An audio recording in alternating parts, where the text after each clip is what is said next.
आप सब ने राम राम। एक नई वीडियो में मैं सुमित कुमार एक बार फिर आपका स्वागत करता हूं।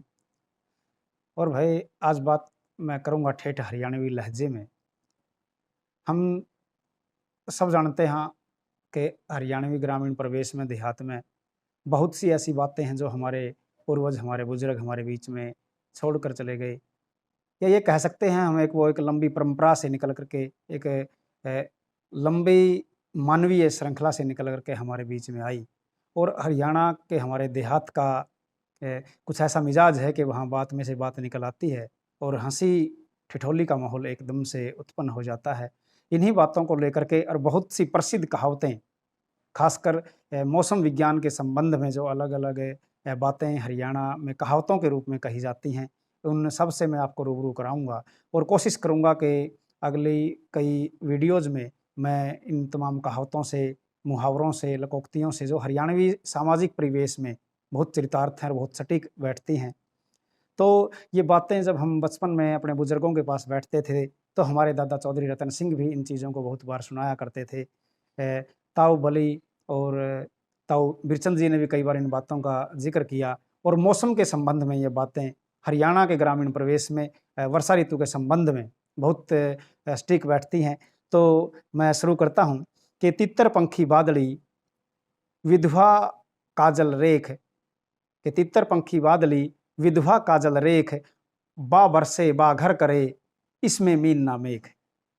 तो हरियाणवी समाज में ये कहावत बहुत प्रसिद्ध है कि तितर पंखी बादली, के आसमान में अगर बादलों का रंग तितर के पंखों जैसा है और विधवा की आंखों में अगर काजल दिखाई दे, तो पहली जो पंक्ति है उसमें दो प्रश्न हैं, उनका जो उत्तर है वो दूसरी लाइन में दिया गया है कि तितर पंखी बादली विधवा काजल रेख। कहने का मतलब ये है कि अगर आसमान में तितर पंखी बादल या तितर रूपी बादल दिखाई दें तो वर्षा आवश्यक रूप से होगी। और वहीं पहली लाइन में जो कहा गया है कि विधवा काजल रेख, के अगर विधवा के आंखों में काजल दिखाई दे तो आप समझ सकते हैं कि वो दूसरा घर कर सकती है। आप हरियाणवी लहजे में इन बातों को समझ पा रहे होंगे कि इसमें मीन ना मेघ, कहता है कि इन बातों में किसी प्रकार की मीन मेघ या शक-शुबा नहीं है। तो दूसरी कहावत है कि भादो काली दूज को जो ना दिखे चंद, धन धान्य अति समृद्धि बने रहे आनंद। ये भी बहुत बड़ी अच्छी कहावत हमारे समाज में है और हम समय समय पर इस कहावत को भी अपने बुजुर्गों से, अपने चाचा ताऊ से, दादा से सुनते रहते हैं कि भादो काली दूज को जो न दिखे चंद, धन धान्य अति समृद्धि बने रहे आनंद। तो कहने का अर्थ ये है कि अगर भादों की काली दूज को चंद्रमा दिखाई ना दे तो फसल बहुत अच्छी होगी और धन धान्य से अनधन के भंडार भरेंगे।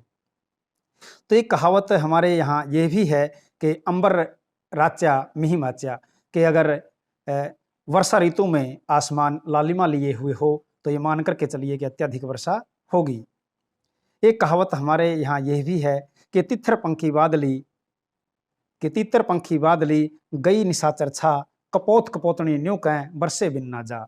कहने का अर्थ ये हुआ कि तितर पंखी बादली अगर शनिचर को छा जाए तो कपोत और कपोतनी आपस में बातें करते हुए कहते हैं कि अब वर्षा अवश्य होगी और मौसम क्या है, खुशगवार हो जाएगा। तो आप इन कहावतों का आनंद ले सकते हैं। आपको अगर पसंद आए तो आप वीडियो को ज़्यादा से ज़्यादा शेयर कर सकते हैं। तो एक कहावत ये भी है कि सवेरे की बादली दोपहर की पनिहार, कि सवेरे की बादली दोपहर की पनिहार, वो चाली लाकड़ियाँ न तीनों चीज़ बुरार। कहता है कि सुबह अगर कोई बादल छा जाएं सुबह के टाइम में और दोपहर को पनिहार कोई पानी के लिए जाए और वो लकड़ियों के लिए चली जाए, जिसके पास लकड़ियों का कोई कमी नहीं है लकड़ियों की, तो ये तीनों चीज़ें समाज में क्या मानी जाती हैं, बुराई मानी जाती है। ये कहने का मतलब है कि तीनों अपशकुन के लिए निकली हैं। दोस्तों हरियाणवी बोली का अपना एक कल्चर है, हरियाणवी बोली की अपनी एक आभा है और वो बोली हमारी माँ के स्वरूप है। इस बोली के माध्यम से हम हरियाणवी के साहित्य को, हरियाणवी की कहावतों को और हमारे पूर्वजों के मुखारविंद से निकली हुई बातों को हम बहुत दूर तक लेके जा सकते हैं। तो मैं उम्मीद करूँगा आप ये वीडियो आपको पसंद आएगी और इस वीडियो को आप ज़्यादा से ज़्यादा शेयर करें।